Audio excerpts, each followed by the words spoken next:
मालवणी आंबोळ्या आणि खापरोळ्यांसाठी लागणारं पीठ कसं तयार करतात हे माहिती नाहीये किंवा किती माप घेतात ते माहिती नाहीये.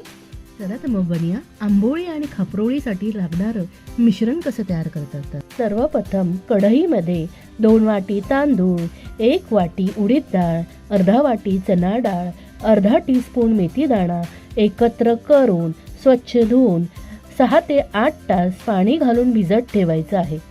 6-7 तासांनी हे मिश्रण भिजल्यानंतर परत एकदा स्वच्छ धुवून घ्यायचं आहे.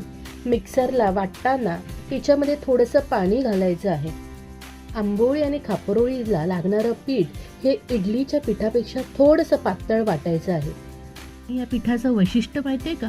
पचायला हलकं आणि ग्लुटेन मुक्त, नाश्त्यासाठी उत्तम पर्याय. या तयार केलेल्या मिश्रणामध्ये थोडंसं मीठ घालून व्यवस्थित फेटून घ्यायचं आहे. व्यवस्थित फेटून झाल्यानंतर याच्यामध्ये थोडंसं तेल घालायचं आहे आणि कांदा घालायचा आहे. याच्यामुळे व्यवस्थित पीठ आंबवलं जातं. 8 ते 10 तासांसाठी हे पीठ उबदार जागी ठेवायचं आहे.